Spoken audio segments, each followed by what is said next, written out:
manchettes. Un référendum aura lieu en janvier sur le projet de 7 millions à La Terrière. À partir du 18 décembre, les policiers pourront faire passer l'alcotest à tous les conducteurs en infraction. Les 900 000 $ seront investis dans les nouveaux locaux du département d'informatique au cégep de Jonquière. Mesdames et messieurs, bienvenue à ce web journal du mardi 11 décembre. Le projet de 7 millions de dollars à La Terrière ne fait pas l'unanimité auprès des commerces situés tout près du site et divise les résidents du secteur. Le projet inclut notamment la construction d'un poste d'essence. Il s'agira d'une troisième station du genre sur une distance d'environ 100 mètres. Sur 270 personnes impliquées, 49 d'entre elles ont signé le registre hier demandant la tenue d'un référendum. Un minimum de 39 signatures étaient requises pour freiner le projet. Un reportage d'Émilie Gagnon. Le promoteur du projet à La Terrière, Jean-Michel Tremblay, mentionne que 50 emplois seront créés. Outre la construction d'un poste d'essence, ce projet inclut notamment une clinique médicale, une clinique dentaire ainsi qu'une clinique de physiothérapie. C'est 24 000 pieds locatifs, c'est une nouvelle pharmacie, un bloc sanitaire central pour les usagers de la route 175, un dépanneur, une station-service 4 îlots, une restauration rapide avec commande à l'auto et une autre restauration rapide sans commande à l'auto. Certains soulèvent qu'Éric Larouche est en conflit d'intérêts puisque ce dernier est propriétaire de RL Énergie et siège actuellement à Promotion Saguenay. C'est un dossier qui lui appartient et qui a le droit de s'exprimer là-dessus. Selon Jean-Michel Tremblay, Éric Larouche revient sur ses paroles, dites en octobre dernier. Alors que si c'est une personne qui se dit vouloir aider les promoteurs dans des projets qui est très récent, ces dires sont très récents, aujourd'hui, on voit totalement le contraire. Le conseiller municipal de La Terrière, Michel Potvin, mentionne que la population de La Terrière a connu une augmentation de 5 % au courant des dernières années. Il y a certainement de la place pour tout le monde. Éric lui-même fait un investissement en conséquence. Selon Michel Potvin, tous ont droit au même traitement. Pour la Ville, nous autres, on devait être conséquents. C'est ce qu'on a fait. On leur a dit de demander un changement de zonage. On sait maintenant que le référendum aura bel et bien lieu en janvier. Et pour le promoteur Jean-Michel Tremblay, ceci n'aura aucune incidence sur le début des travaux. Ici, Émilie Gagnon pour ATM Nouvelles, Saguenay. Éducalcool sort sa campagne de sensibilisation intitulée « Alcool, cannabis, un bien mauvais mélange ». Elle met les consommateurs en garde concernant les effets dépresseurs qui se multiplient lors de la combinaison de l'alcool et de la marijuana. On écoute le directeur général d'Éducalcool, Hubert Sassi. Dans des fêtes s'en venant, il va y avoir des gens qui vont être tentés de mélanger l'alcool et le cannabis, prendre un verre, fumer un joint ou manger du cannabis aussi parce que ça se mange. Et nous avons pensé qu'il était important d'informer les gens correctement de l'effet du mélange alcool-cannabis. L'organisme soutient que la combinaison des deux substances est un aspect qui n'a pas été abordé depuis la légalisation du cannabis le 17 octobre dernier. Ça dépend vraiment de plusieurs facteurs. De un, la disponibilité des médecins. Ça dépend aussi de la condition de chaque patient. L'état de santé, en fait, parce que chaque personne est catégorisée selon son état de santé. Puis ensuite, les médecins, ils doivent prendre des gens de chaque catégorie là, quand ils prennent des nouveaux patients. Donc, c'est vraiment un chiffre qui est difficile à déterminer, là, mais ça peut prendre quelques mois. Les quelques 3000 patients orphelins du groupe de médecine familiale Montcalm à Chicoutimi ont toujours accès à leur médecin de famille. La date précise du départ des deux médecins qui ont annoncé leur démission hier n'a pas encore été confirmée. Pour l'instant, des consultations sont encore possibles.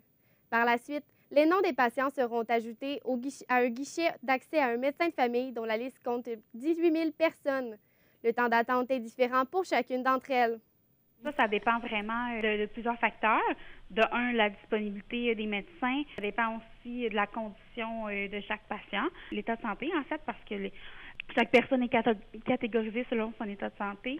Puis ensuite, les médecins, ils doivent prendre des gens de chaque catégorie là, quand ils prennent des nouveaux patients.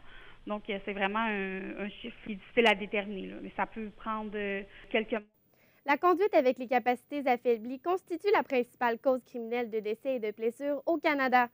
C'est pourquoi qu'à compter du 18 décembre, les policiers pourront faire subir un alcotest à quiconque se fait arrêter pour n'importe quelle infraction routière.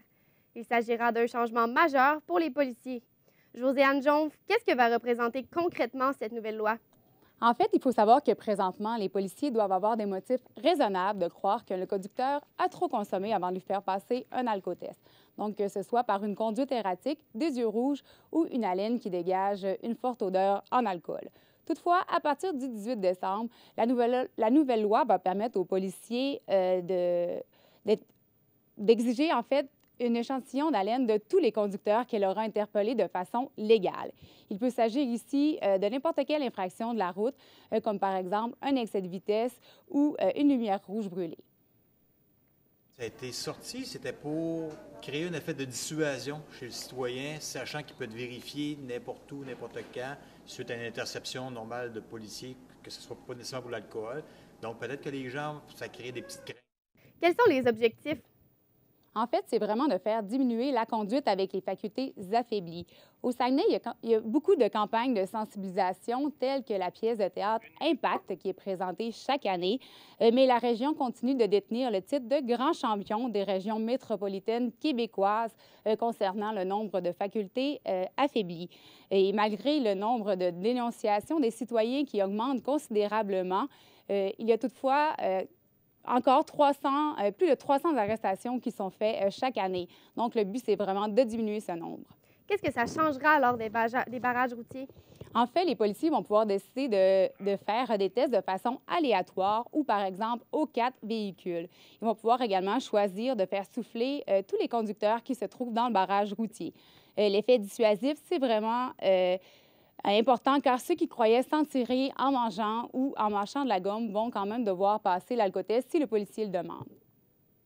Lorsque on obtient nos motifs d'arrestation suite à ce résultat-là, bien, la personne, on va la mettre en état d'arrestation, on va l'amener au poste de police. Ça ne change rien pour nous autres, même pour les gens. Donc, pour nous, ça nous donne un motif d'arrestation pour l'amener à l'alcotest au poste de police. Le temps des fêtes est une période propice à l'alcool. Est-ce que les policiers ont prévu plus de barrages? En fait, justement, le temps des fêtes est une période propice, donc il y a déjà beaucoup de barrages de prévus, mais non, la nouvelle loi n'apportera pas plusieurs d'autres de nouveaux barrages. Merci, Josiane. Lors de la période des fêtes, de nombreuses personnes magasinent sur Internet alors que Post Canada a annoncé hier un retard de livraison des colis. Mes collègues Amélise Morel et Fanny Mathias sont allés recueillir des réactions de la population. Ça va occasionner du trouble, les gens qui ont des paquets qui reviennent, puis c'est pas arrivé, là, c'est décevant pour eux autres. Non, parce que justement, ça me tentait pas que les cadeaux arrivent en retard, sinon je l'aurais fait sûrement, mais... Moi, j'aurais voulu justement acheter un cadeau à mon frère pour me le faire livrer, puis je l'ai pas fait parce que j'étais pas sûre de l'avoir à temps. Je te dirais que c'est pas bien grave, là, quand même, qu'ils ont une couple de jours, mais je penserais pas. D'habitude, ils ont quand même un service qui a de l'allure, là. J'attends, même s'il y a du retard, c'est pas grave. Il avait le droit de négocier, puis ça me choque un peu qu'il ait enlevé le droit. Le Cégep de Jonquière annonce la refonte de son programme en informatique. Des investissements de 900 000 $ ont permis de réaménager complètement le département, ce qui permet aux étudiants d'évoluer dans un nouvel environnement orienté vers le travail coopératif. Ces nouvelles infrastructures au goût du jour préparent les élèves à répondre aux demandes du marché. Un reportage d'Éliane Pilote. 3 laboratoires informatiques, dont une salle technique pour la manipulation des composantes informatiques, ainsi qu'une salle d'agilité, de nouveaux serveurs, des terminaux pour la virtualisation et des écrans de collaboration permettent aux étudiants d'apprendre dans une toute nouvelle formule. Ils ont été pensés pour rapprocher les étudiants de l'industrie. C'est exactement comme ça que ça fonctionne en industrie. C'est du travail collaboratif. Il y a des salles de meeting, de réunion où les gens ils collaborent ensemble, ils réfléchissent, ils trouvent des solutions ensemble, etc. Les changements amenés au programme s'inscrivent dans le cadre d'une révision ministérielle afin de mieux répondre à la demande du marché du travail. Les apprentissages se concentrent sur le développement d'applications d'entreprise tout en insistant sur les dernières technologies et méthodologies en gestion de projet. On est gâtés, on est contents. C'est sûr que pour nous, ergonomiquement, c'est mieux de ce qu'on avait. on voit aussi les étudiants, ils sont heureux. C'est de nouveaux locaux, de nouveaux équipements, de nouveaux ordi, etc. Les étudiants du programme de technique de l'informatique ne sont pas les seuls à bénéficier de ces changements. Les équipes de sport électronique e-sport des Gaillards du Cégep de Jonquière sont aussi valorisées par ces nouveautés. On a 20 nouveaux postes. C'est sur les cases d'écoute, ça aide beaucoup à la communication, ça empêche des problèmes techniques. On a des nouvelles cartes graphiques, donc pour Overwatch, les frames par seconde aident beaucoup. Puis avec un nouveau local, donc on a vraiment l'installation nécessaire pour vraiment coacher puis avoir une structure qui a du bon sens. Un 5 à 7 des réseautages est prévu en soirée afin d'inaugurer les nouveaux locaux ainsi que de présenter le tout aux entreprises qui collaborent avec le Cégep.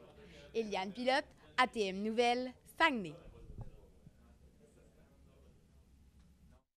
À la suite de la victoire de la candidate caquiste Nancy Guillemette à l'élection partielle de Roberval hier, le premier ministre du Québec, François Legault, a affirmé que s'il y avait des élections générales demain, la CAQ aurait 5 députés en place au Saguenay-Lac-Saint-Jean. Mathieu Bédard a plus de détails. Oui, mais Molly, c'est une déclaration assez surprenante que le premier ministre François Legault m'a faite cet après-midi lors d'un entretien téléphonique en affirmant que, si des élections avaient lieu dès demain matin, la CAQ raflerait tout sur le territoire du Saguenay-Lac-Saint-Jean en obtenant 5 députés sur une possibilité de 5. Ce qui est surprenant aussi, c'est que Sylvain Gaudreault est député pour le Parti québécois depuis maintenant 11 ans dans la circonscription de Jonquière. C'est donc dire qu'il perdrait son poste aux mains d'un député caquiste. On peut écouter le premier ministre. Puis honnêtement, je pense que s'il y avait une élection générale d'un matin, je pense que la CAQ aurait 5 comtés sur 5. Donc, c'est important pour moi. Les gens du Saguenay-Lac-Saint-Jean, quand on regarde la petite histoire, ont toujours été, ou ont été beaucoup bleus. Il y a eu un bleu Union nationale pendant un certain temps, un bleu péquiste, et maintenant, c'est un bleu CAQ. Est-ce que la carte du pouvoir a joué un grand rôle selon le premier ministre? Oui, bien, selon le premier ministre, la carte du pouvoir peut avoir joué un petit rôle sur l'élection de Nancy Guillemette dans la circonscription de Roberval.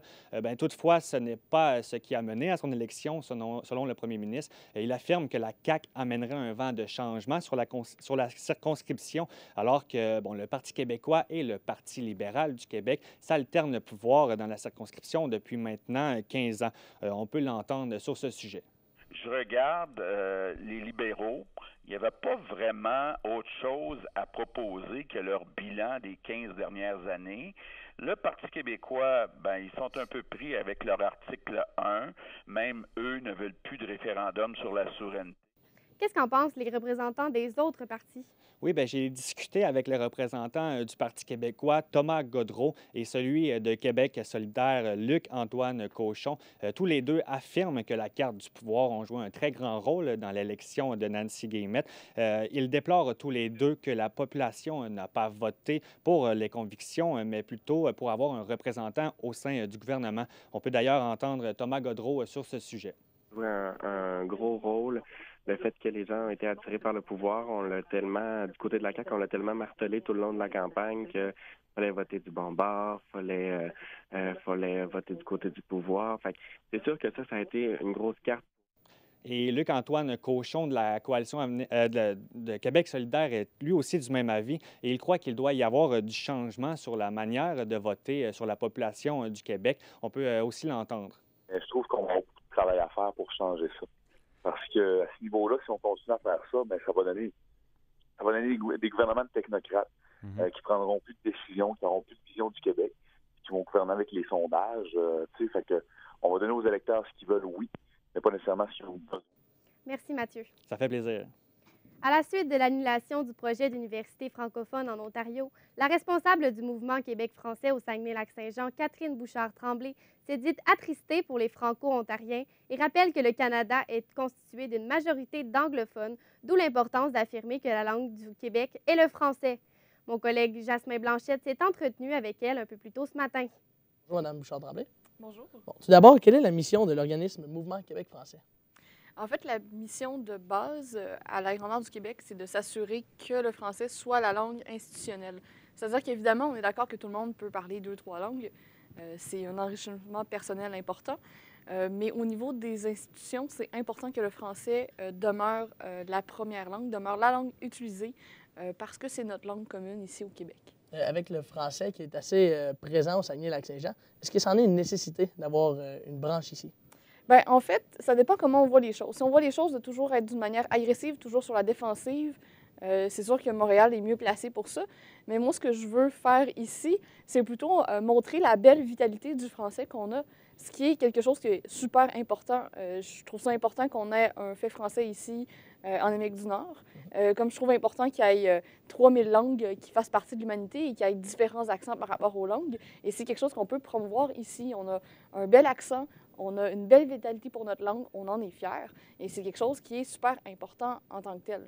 Quelles sont les activités à venir ici dans la région? En fait, dans la région, on est encore en constitution. Là, on a fait notre entrée où on a des membres fondateurs.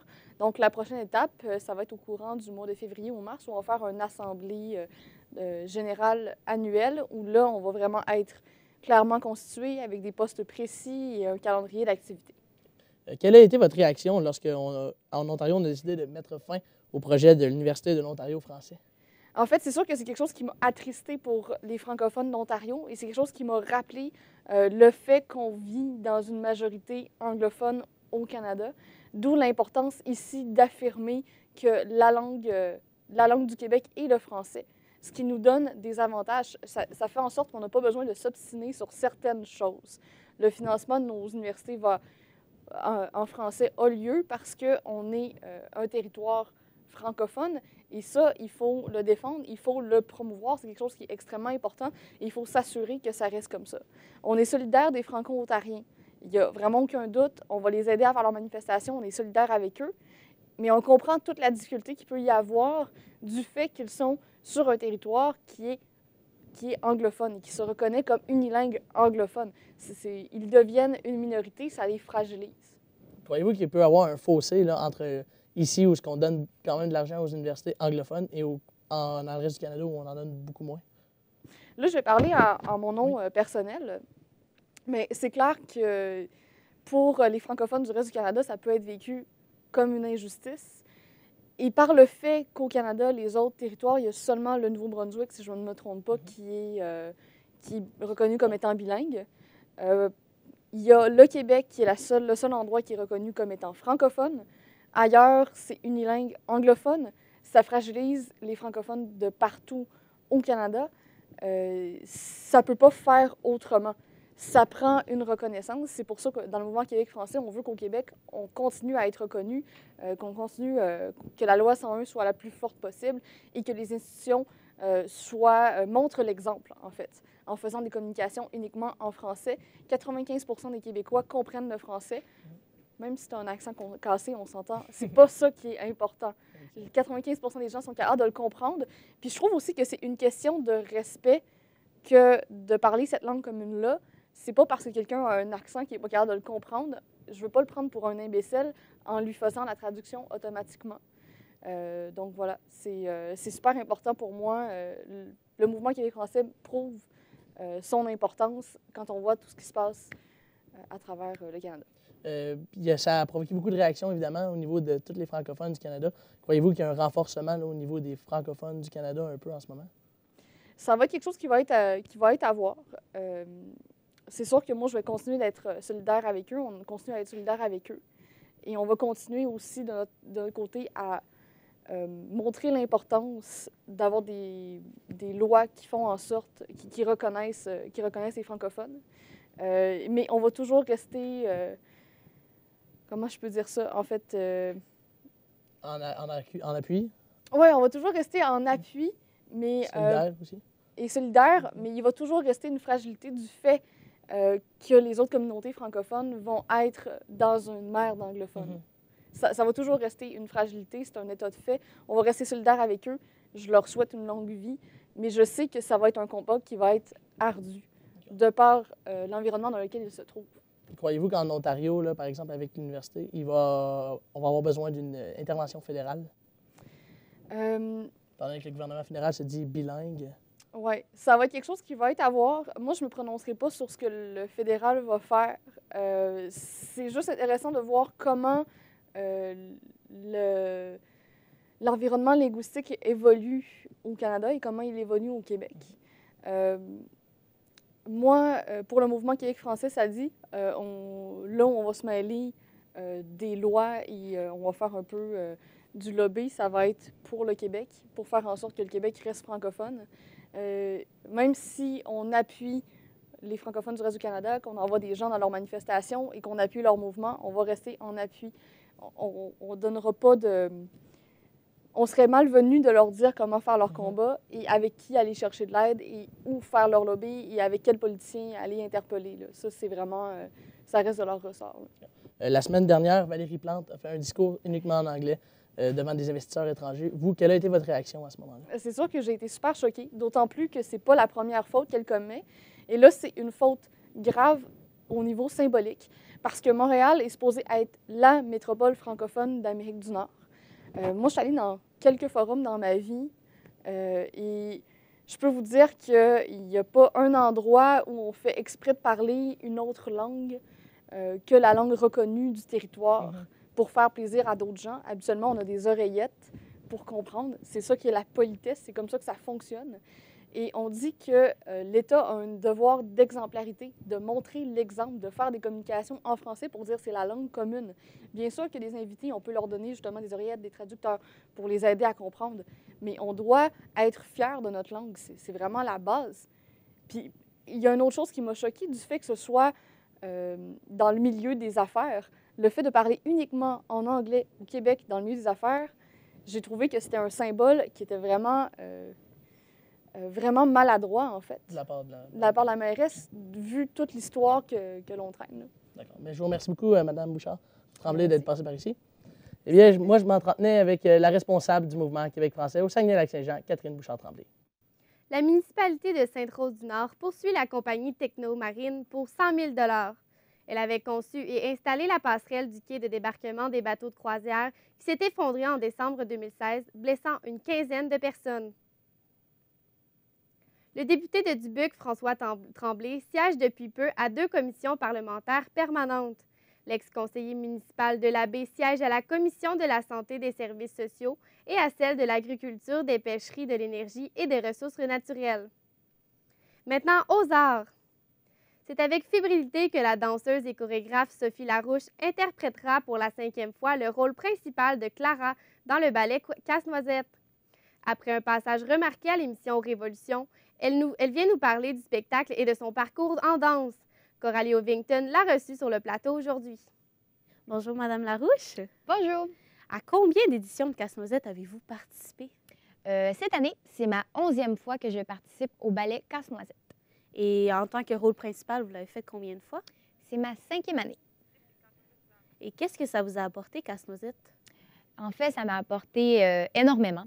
J'ai eu la chance de partager la scène avec d'excellents danseurs. Ça m'a permis aussi d'acquérir plusieurs expériences scéniques. Ça m'a permis également de développer mon côté artistique, le sens de l'interprétation. Et est-ce que vous êtes nerveuse pour le spectacle qui va avoir lieu dans quelques jours? Je dirais que je suis davantage fébrile que nerveuse. C'est certain que c'est la 5e année que je fais ce rôle devant le public. Donc, j'ai l'expérience davantage que si c'était ma première fois.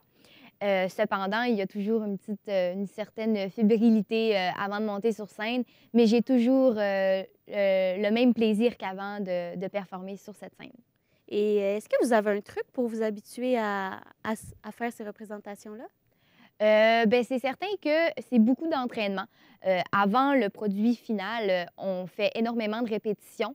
On pratique la mise en scène, on pratique la technique également parce que côté technique, les pas de danse nécessitent des pratiques, étant donné que ça nécessite du cardio et tout ça. Ouais. Et est-ce que vous pourriez me parler un peu de votre parcours en danse? Oui, moi, en fait, j'ai commencé la danse à l'âge de 3 ans. Dès 2 ans et demi à peu près, j'ai su marcher et je savais que je voulais danser comme ma grande sœur parce que ma grande sœur est 6 ans de plus vieille que moi. Donc, moi, je voulais vraiment danser et j'ai commencé à danser au Prisme culturel.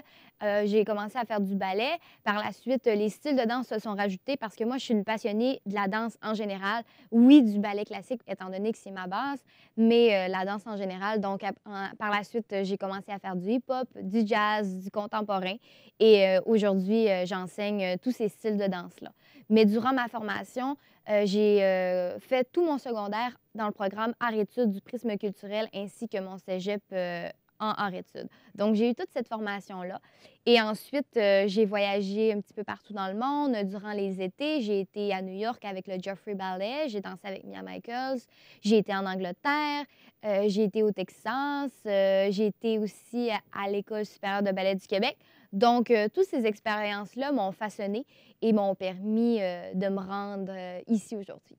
Et est-ce que vous comptez exploiter votre talent en danse pour avoir une carrière plus tard? Bien, c'est certain que oui, étant donné tout ce qui vient de m'arriver aussi cet automne avec l'émission Révolution, la bourse de coup de cœur qu'ils m'ont offert aussi à l'émission.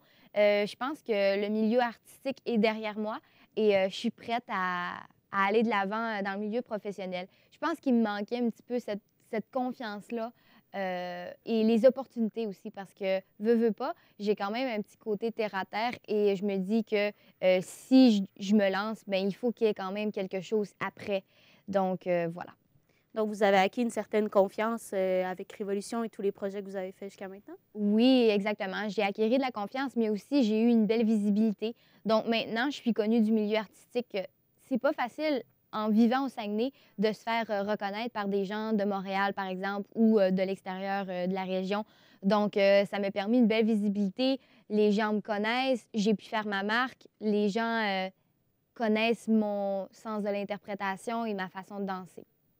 Et quel a été le processus pour participer à Révolution? Révolution, ça a commencé à peu près en janvier-février passé. Donc, moi, sur un coup de tête un petit peu, j'ai décidé d'aller auditionner. Donc, le jour même, j'ai choisi ma musique et je suis allée improviser devant les juges à Québec.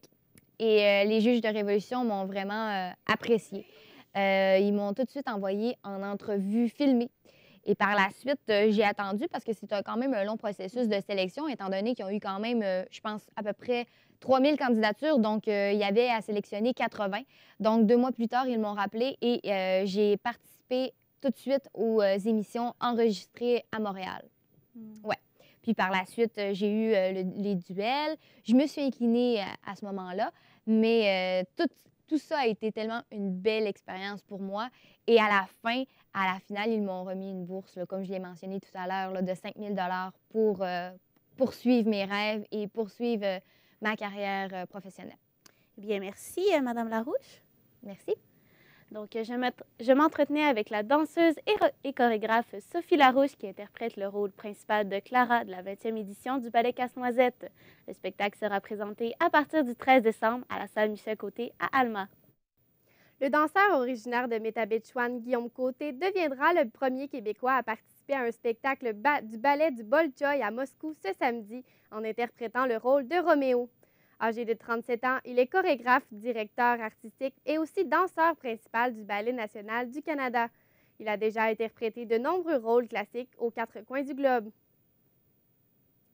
Une vingtaine de personnes ont assisté cet après-midi au premier spectacle présenté dans les nouveaux locaux situés sur la rue Racine à Chicoutimi de l'École nationale d'apprentissage par la marionnette. La pièce intitulée Voyageurs présentait des chansons populaires du répertoire français et québécois réinventées de façon originale. Marie-Lou Bonenfant, quel est le message derrière le spectacle? En fait, Molly, l'École nationale de l'apprentissage par la marionnette avait monté cette pièce 10 mois plus tôt, alors qu'un mois avant, ils avaient appris qu'ils n'avaient plus de partenariat avec la commission scolaire des Rives du Saguenay. Et puis, c'est suite à ça qu'ils ont décidé de faire un clin d'œil aux 10 années passées avec eux au sein de l'école Marguerite Diouville. Alors, ils ont créé cette pièce et ils ont décidé de l'intituler Voyageurs puisqu'ils allaient voyager d'un local vers un autre et d'y interpréter plusieurs chansons qui parlent de la quête du bonheur puisqu'ils espèrent retrouver le bonheur au sein de leurs nouveaux locaux. On parle de Boum Boum Boum de Mika ou bien de Formidable de Stromae puisqu'ils ont ressorti leurs marionnettes de leurs valises et de leurs boîtes afin de faire revivre tous ces fameux souvenirs à ces citoyens qui viennent voir cette pièce dans leurs nouveaux locaux. L'organisation a-t-elle l'intention de rester définitivement dans ces nouveaux locaux? Eh bien, pour le moment, ils sont satisfaits de leur système d'éclairage, de leur système de son, mais cependant, le réalisateur de la pièce, qui se nomme Richard Bouchard, souhaite avoir plus d'espace, avoir un meilleur accès au stationnement, et il souhaite même acheter un immeuble où est-ce qu'il pourra donner des ateliers à tous ceux qui participent à ces pièces. On va l'entendre à ce sujet. Alors là, on pourra se faire une salle permanente et faire beaucoup d'activités là-dedans. Je peux même la louer parfois pour des spectacles à des groupes. Mais probablement que ça va être une salle dans les 40-50 personnes à peu près qu'on va pouvoir accueillir. Il faut savoir... Par qui ce spectacle a-t-il été produit et mis en scène? Il faut savoir en fait que l'École nationale de la marionnette est une école qui vise à l'intégration sociale de tous les membres qui sont aux prises avec des problèmes de santé mentale. Et puis, ce sont 26 élèves âgés de 18 à 25 ans qui ont participé à la création de cette pièce. Et bien évidemment, les thèmes qu'ils ont traités sont des thèmes qui les touchent, que ce soit la croissance personnelle, la confiance en soi. Cette fois-ci, c'était le thème du changement, vu qu'ils ont subi un changement drastique d'environnement. Est-ce que d'autres spectacles sont prévus? Eh bien, évidemment, un spectacle demain sera proposé à tous les membres de l'Office national de l'habitation, situé sur la rue Racine, oui, à Chicoutimi, à 13h30, dans leurs nouveaux locaux. Ça m'a fait plaisir. Les films Les Salopes ou Le sucre naturel de la peau de René Beaulieu et Le poirier sauvage de Niouri Bilgué-Ceylan feront partie de la programmation d'hiver du Ciné-Club de Jonquière qui a été dévoilée lundi soir. C'est sous forme de bande-annonce que les 7 films ont été présentés. Un reportage de Maïka Lamquin. Je pense que la prochaine saison, justement, on s'est donné un peu un objectif d'audace. C'est tout juste avant la projection du film français Le Grand Bain que les cinéphiles ont pu découvrir la nouvelle programmation qui comptera d'ailleurs des histoires à saveur d'érotisme et d'horreur. La sélection qu'on avait nous le permettait avec justement Les Salopes et le sucre naturel de la peau, un film d'une réalisatrice qui met à l'avant-plan vraiment les désirs féminins. C'est quand même, justement, ça faisait partie de ce petit côté-là d'audace, mais tout au long de la saison. Alors que le Ciné-Club de Chicoutimi a déjà terminé ses projections demi-saison, des membres ont pu découvrir la programmation d'hiver de Jonquière. Moi, je suis membre à Chicoutimi, puis quand j'ai vu les previews de ce qui s'en venait, ça m'a quasiment donné envie de m'abonner à Jonquière, parce qu'il y a l'air d'avoir une belle sélection, là. C'est assez varié, là, au niveau du style, là. Parmi les 7 films de la sélection, la Palme d'Or Le poirier sauvage sera présenté, ainsi que le film d'horreur italien Suspiria. Le film québécois La Colonie sera projeté dans le cadre du Ciné-Club de Jonquière 2 semaines après sa sortie en salle. Et même au niveau de la Grande Noirceur, c'est la même situation. Le film sort la semaine d'avant et est programmé ici au Ciné-Club de Jonquière. Selon la directrice, le Ciné-Club a connu une mi-saison 2018 forte en achalandage. Donc, on a eu vraiment une très belle saison, une assistance qui a été à la hausse. Les cinéphiles pourront découvrir la programmation d'hiver du Ciné-Club de Jonquière dès le 14 janvier prochain. Le film Les Salopes ou Le sucre naturel de la peau sera présenté en compagnie de la réalisatrice René Beaulieu. Ici Maïka Lamquin, ATM Nouvelles, Saguenay. Au sport maintenant. Le secondaire étoile des Gaillards du cégep de Jonquière, Philippe Lavoie, a été recruté par les Carabins de l'Université de Montréal. L'athlète très convoité par les formations universitaires québécoises et ontariennes se joindra aux Carabins en janvier 2019. La Coupe mémoriale sera présente ce soir à la place du Saguenay. Le trophée remis à l'équipe championne de la Ligue canadienne de hockey arrivera à 17h en compagnie des Saguenayens Hendrix Lapierre et Morgan Noss. Leurs coéquipiers Théo Rochette et Jesse Sutton prendront la relève jusqu'à 19h. L'événement est présenté dans le cadre de la tournée du 50e anniversaire de la Ligue junior majeure du Québec. En ce qui a trait à la météo, Alex, on n'a pas fini avec le temps froid. Oui, Molly. Alors, la température glaciale va se continuer ce soir, cette nuit, ainsi que demain. Alors qu'ici, au Saguenay, ça va être dans les moins 23 degrés Celsius qui va faire. Cependant, on va sentir jusqu'à moins 30 degrés. Par contre, il ne neigera pas beaucoup, ça va être même moins qu'1 centimètre, un tout petit peu de neige. Alors les routes seront très belles. C'est un peu le même portrait qu'on a au Lac-Saint-Jean, alors qu'encore une fois, on va jusqu'à moins 32 degrés Celsius ressenti demain. Mais cependant, en après-midi, ça se réchauffe, hein? Ça se réchauffe, mais jusqu'à moins 26 degrés Celsius. Alors, il fait quand même froid, on s'habille bien si on doit aller dehors. Mitaine, tuc, on fait pas comme moi. Mesdames et messieurs, voilà ce qui conclut notre web journal. Merci d'avoir été des nôtres et bonne soirée.